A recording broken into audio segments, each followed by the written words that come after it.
Hey, this is Tag over at iRefurbish. Today on the bench we have a PlayStation 5. And so before we get into the thing, we're doing an HDMI repair on a PlayStation 5. So before we can do that, we gotta tear it down, get all the screws out of it.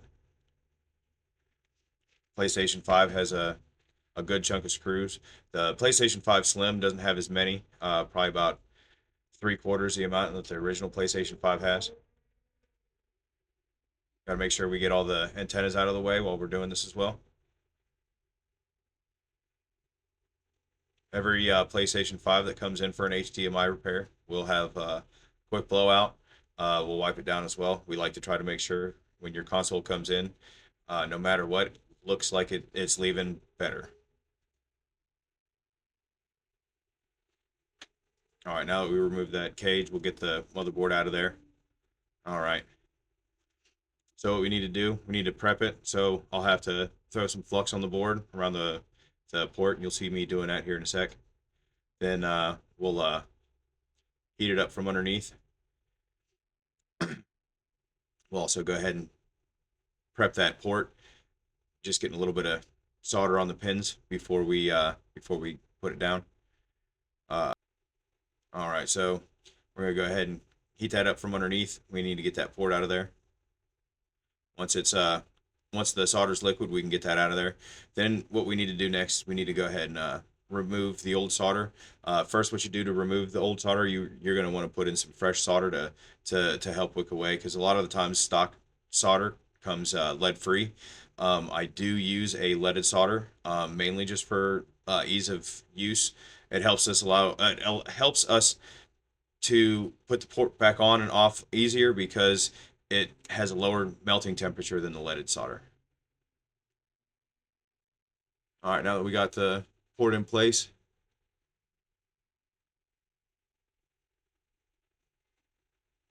or actually after we pull the port, we're going to go ahead and clean it up a little bit. Flux can get in the port. I will end up always cleaning the port out afterwards as well.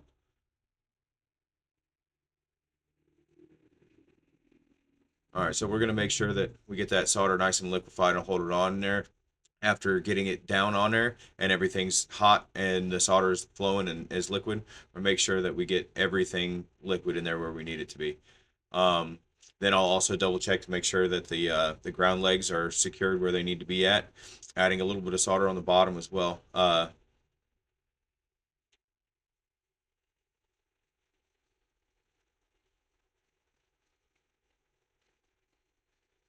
All right, after all that, we're going to clean everything up the best we can.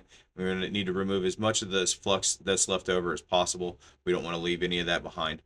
Um, and then before assembly, we do every time I do a PlayStation 5 HDMI port in the shop, we also clean up the die on the APU, and then we'll also respread the liquid metal to make sure that when the console goes back together, that when it leaves here, it's not going to have any overheating issues. If you're not respreading that liquid metal thermal paste underneath there, it will overheat. It will not function properly.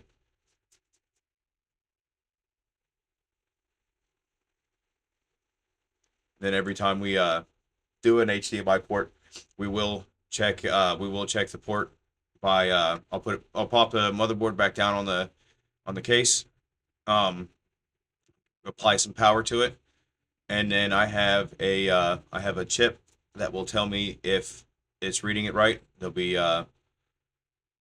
lights on the system itself. You can see right there in the on the off to the side that it has some green flashing lights. That means that the HDMI signals are carrying through to the TV or monitor that you're using to play your PlayStation on.